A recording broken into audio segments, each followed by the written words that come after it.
मैं नासिर जलील जनसंवाद एक्सप्रेस के लिए आज उज्जैन की दक्षिण विधानसभा में आया हूं और कांग्रेस से यहां पर युवा चेहरे चेतन यादव को कांग्रेस ने प्रत्याशी बनाया है और काफी गर्मजोशी के साथ में उनका जनसंपर्क चल रहा है। युवा चेहरा है और पर्सनालिटी पे खासा अपना ध्यान रखते हैं, घुड़सवार के भी शौकीन है और देखने में आ रहा है कि चेतन यादव जब जनसंपर्क कर रहा है तो खान पीन का खास तौर से ध्यान रख रहा है।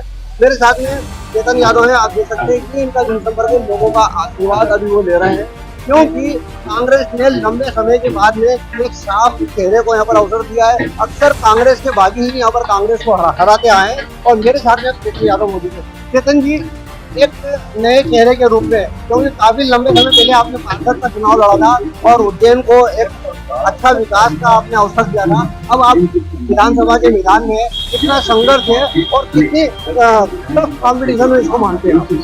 अभी तक तो उज्जैन की विकास का ब्लूप्रिंट उज्जैन को मिल नहीं रहा है। पहली बार ईश्वर की कृपा रहेगी और महाकाल महाराज की कृपा से सारा के सारा सिस्टम बदलने वाला है। सिस्टम बदलेगा तो हम एक्चुअल उज्जैन शहर को आने से 50 साल बाद तक भी उज्जैन शहर में किसी भी चीज की कोई कमी न रहे, तो उसकी प्लानिंग के साथ हम बढ़ाएंगे। इंजीनियरिंग भी कहती है कि अगर कम से कम 25 साल कोई चीज उपयोग में आ सके आराम से, जनसंख्या की आबादी किस तरह से बढ़ रही, जनसंख्या किस तरह से वृद्धि हो रही, इन सब चीजों को हम देख करके काम करते हैं।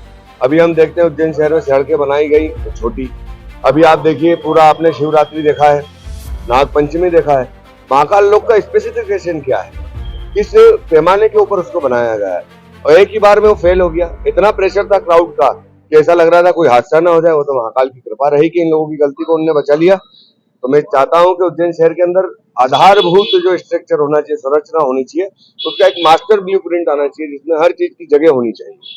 हम आपसे चर्चा कंटिन्यू रखेंगे, लेकिन अभी आपको आवश्यकता है जनता के आशीर्वाद का।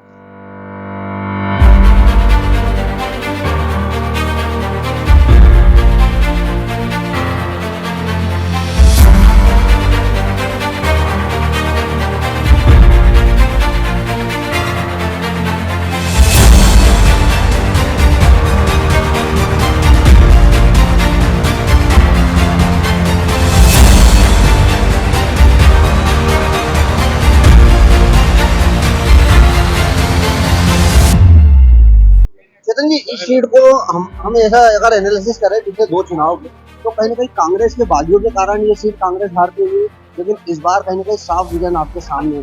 तो किस तरह से आप इस मुकाबले को पूरा करेंगे? मुकाबला बिल्कुल साफ है और मुकाबले में तो फैसला हो चुका है। शहर के किसी भी वर्ग से जाकर के आप बात कर लीजिए, चाहे वो गरीब हो, मजदूर वर्ग हो, चाहे शिक्षित वर्ग हो, चाहे सर्विस क्लास वर्ग हो, चाहे व्यापारिक वर्ग हो, सभी लोग चाहते हैं कि भय मुक्त वातावरण में उज्जैन में लोग अपना जीवन यापन करें, अपने भविष्य को ठीक से देख सके। तो निर्णय तो हो चुका है, 3 तारीख को सिर्फ ओपनिंग होना बाकी है। विकास पुरुष के नाम से आपके प्रत्याशी को जाना जाता है, जो आपके प्रतिद्वंदी है, भाजपा के प्रत्याशी है, तो क्या वास्तव में आपको लगता है कोई विकास नहीं है? बहुत विकास हुआ है, जबरदस्त हुआ है विकास। किस तरह का विकास मानते हैं? विकास पुरुष का नाम विकास पुरुष रखा ही इसलिए गया है। पास में एक बिल्डिंग देख रहे हो, पास में एक बिल्डिंग देख रहे हो, वो बन रही है। कौन सी बिल्डिंग है? हॉस्पिटल भाई, तो मेडिकल कॉलेज तो मिला नहीं, क्षेत्र के लोगों की होगा। हाँ शायद निःशुल्क होगा मेरे ख्याल से, ट्रस्ट में ऐसा लग रहा है। तो जना ही तो सब जानते हैं कि प्राइवेट हॉस्पिटल कभी भी निःशुल्क नहीं होता। शहर को आवश्यकता थी कि निःशुल्क हॉस्पिटल एक इतना ही अत्याधुनिक खोला जाए, क्यों नहीं खोला गया? आज चुनाव आते तो आप 8 बेड बढ़ा देते हो, 5 बेड बढ़ा देते हो। बताइए, न्यूरो सर्जन है यहाँ पर, रोज एक्सीडेंट होते हैं, रोज लोगों को भागना पड़ता है इंदौर की तरफ। यहाँ हमारे पास हड्डी वाले मामले में हमारे पास चिकित्सक नहीं है, सर्जन नहीं है हमारे उसमें। कई सारी चीजें देखिए तो जांच में वहाँ 40 की लिस्ट लिखी है, 10-15 जांच होती, क्यों होता है भैया ऐसा?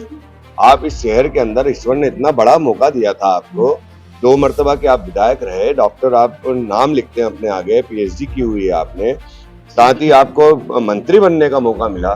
क्या होता है मंत्री बनने के बाद? जिस विक्रम विश्वविद्यालय की रैंकिंग टॉप पे होती है वो अपने पायदान से 5-6 नीचे गिर जाता है। उसी विक्रम विश्वविद्यालय में आपका डिग्री घोटाला होता है, PhD का। तो ये सब चीजें आप कर रहे हो तो क्यों कर रहे हो? अच्छा, उनके मिलने वाले लोग जो है भूमाफियाओं का गैंग बना लिया है। कोई साधारण व्यापारी काम नहीं कर सकता, क्यों नहीं कर सकता भैया? क्या दिक्कत है? आप आपका व्यापार करें, नियम कायदे कानून से करें, पर आप ये देखिए शहर में भय का वातावरण। आप 200 करोड़ की बिल्डिंग या जो भी आप अस्पताल का जिक्र कर रहे हैं, क्या उन्होंने अपने नामांकन फॉर्म के दौरान जो शपथ पत्र दिया उसमें इसका जिक्र करा? देखिए क्या होता है, बहुत कैसे मानेंगे? हाँ, बिल्कुल क्लियर है नामांकन पत्र में सिर्फ व्यक्ति जो स्वयं है उसका लिखा जाता है ना, पर उसके अब इष्ट परिवारजनों का तो पूरा डिटेलिंग नहीं आता है ना, जो पूछा जाता है वो लिखा जाता है। पर आपको लगता है इस हिंदुस्तान में सभी आदमी अपने ही नाम से काम करते हैं? सब लोग अपने अपने लोगों को अलग अलग जगह पे व्यवस्था में करते हैं। भ्रष्टाचार ये अली बाबा 40 चोरों की गैंग है और सब लोग बड़ा ही ड्रामा कर रहे हैं जनसेवक होने का। ये जनसेवक होते थे, जाके ग्रामीण क्षेत्र में जाइए पूछिए, अभी भी सड़कें भरी हुई हैं कीचड़ों से। अभी बताया कि यहाँ की पाइपलाइन टंकी से नहीं जोड़ी गई, बरसों बरस हो गए। इवन मैं तो ये भी कहता हूँ कि क्षेत्र की जनता जानती नहीं कि विधायक कौन है। गांव में आपको कितना सपोर्ट मिला? अतः क्योंकि ग्रामीण क्षेत्र बहुत परेशान है, डीएपी यूरिया उसकी परेशानी है, एक नैनो बॉटल दे देते हैं उसकी दिक्कत आती है, डीपी बदली नहीं जा रही 2-2 4-4 दिन तक, गांव अंधेरे में पड़े रहते हैं, सड़कों के पता ही नहीं है। तो गांव वाले तो बुरी तरीके से परेशान है, सोसाइटियों में गबन हो रहे हैं, किसानों के पैसे खा लिए जाते हैं, बोलने वाला नगरीय निकाय में कांग्रेस को शहर से हार मिली है, उसका भरपाई अब कैसे करें? देखिए ये स्पष्ट नीति का चुनाव है और उसकी भरपाई हो चुकी है। इस बार चुनाव जो हो रहा है निश्चित रूप से मुद्दों के खिलाफ चुनाव है। ये नोट के खिलाफ वोट का चुनाव है और नोट नहीं, अब किसे वोट जीतेगा। एक आखिरी सवाल मैं करूंगा, लेकिन उसके पहले आप आशीर्वाद लीजिए, आपके जोश पे चर्चा होगी।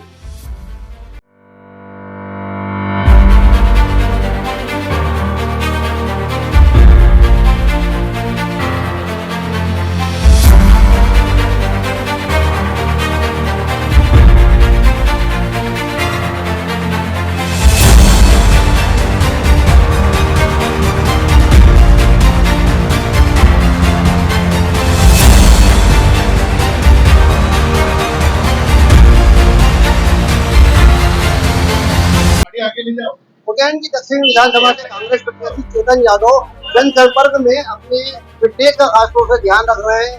काजू बादाम हो या ड्राई फ्रूट या फिर फ्रूट, इन तमाम चीजों का खासतौर से ध्यान रखना है ताकि लंबा सफर इनको तय करना है। पूरी विधानसभा को घूमना है, ग्रामीण क्षेत्र काफी लंबा लगता है और उसी पर हम चर्चा कराएंगे। युवा चेहरे तो आप देख लीजिए, लेकिन फिटनेस के खासतौर से आप ध्यान रखते हैं, घुड़ सवारी के भी शौकीन माने जाते हैं और कई रील्स आपकी इस प्रकार के सामने भी आते हैं। बेसिकली मैं एक स्पोर्ट्स मैन हूँ। मैं बहुत छोटी उम्र से 6th क्लास से स्पोर्ट्स में रहा, एथलेटिक्स रहा।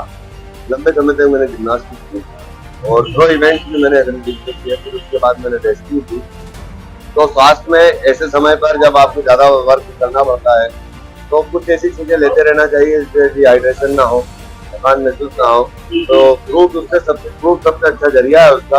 और मेरे साथ में मेरे साथी है, जहाँ भी मेरे को सम्मान मिलता है तो मुझे आशीर्वाद के रूप में काजू या बादाम दे देते हैं और कहते हैं कि इसको रखो और 2-3 दिन खाते रहना ताकि तुमने एनर्जी लेवल बना रहे। दिन भर का शेड्यूल किस तरह का आपका? कितना पैदल चल रहे हैं आप? कितने किलोमीटर पैदल चलते हैं और खाने का शेड्यूल क्या है आपका? कब आराम करते हैं? करीब 40 से पहले दिन तो हम जब ग्रामीण क्षेत्र में गए तो मैं लगभग 55 किलोमीटर पैदल चला और लगता नहीं है कि इतने समय उतनी देर तक पैदल चल रहे हैं।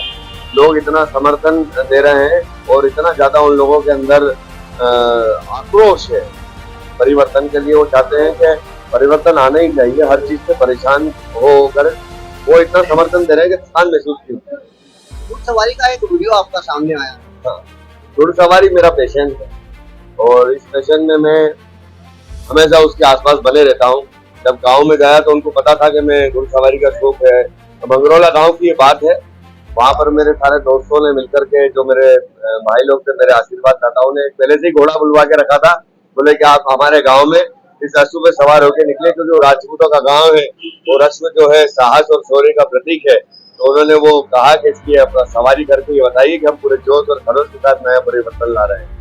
पुराने इतिहास में हम देखें तो राजा महाराजा घुड़सवारी करते थे और जब वो युद्ध लड़ने जाते थे उसका सहारा लेते थे। तो क्या रण को मैं तो इस शहर का छोटा सा सैनिक हूँ जो इस शहर के लिए संघर्ष करना चाहता है, लड़ना चाहता है, विकास कराना चाहता है, भय मुक्त वातावरण बनाना चाहता है, नौजवानों के लिए रोजगार इस शहर में कैसे उत्पन्न हो लाना चाहता है, महाकाल महाराज के यहाँ निःशुल्क कैसे व्यवस्था हो सके वो करना चाहता है। तो मैं तो बाबा महाकाल महाराज का एक छोटा सा सेवक हूँ। ये मेरी जन्मभूमि है, यहाँ पर अगर मैं कुछ काम कर पाऊंगा तो ये मेरा सौभाग्य होगा, मेरा जीवन सफल होगा। इंजीनियर लिखते नाम से आगे? हाँ जी, मैंने पॉलिटेक्निक से डिप्लोमा सिविल इंजीनियरिंग किया हुआ है और इसीलिए वो इंजीनियर मेरा साथी और हम लोग मैं लिखता हूँ। मैंने LLB भी किया हुआ है, BCom किया हुआ है और आधा मैंने MBA भी किया हुआ है। मेरे दोस्तों की वजह से हम लोग उस समय थोड़ा मस्तीखोर होते थे तो मैंने MBA छोड़ दिया। मैं मैनेजमेंट में तो माहिर तो नहीं हूँ, पर जो प्रकृति के नियम है उनका पालन करता हूँ। प्रकृति से बड़ा मैनेजमेंट सिखाने वाला कोई नहीं। हमारे साथ ये चेतन यादव जी थे। धन्यवाद चेतन जी, बहुत बहुत आपका। तो हमारी शुभकामनाएं भी आपके साथ हैं। और उज्जैन की दक्षिण विधानसभा में एक युवा चेहरा इस बार कांग्रेस ने उतारा है, बेदाग चेहरा उतारा है, क्योंकि इस बार कांग्रेस का कोई बागी भी नहीं है। तो कहा जा सकता है कि एक डैमेज कंट्रोल जो होता है, कांग्रेस ने इस बार काफी अच्छा किया है, क्योंकि अक्सर कांग्रेस यहाँ पर अगर हारी है तो उसका कहीं ना कहीं खामियाजा बागी ही हुए हैं। और इस बार देखना होगा कि दक्षिण विधानसभा एक डॉक्टर की होती है या इंजीनियर की। नासिर दलील, जनसंवाद एक्सप्रेस। पलकों से आंसू गिरे, काली घटाएं छटी, जलते रहे अरमां सभी, तुझसे ढूंढत पड़ी। जालिम खुद को खुदा समझ बैठे थे।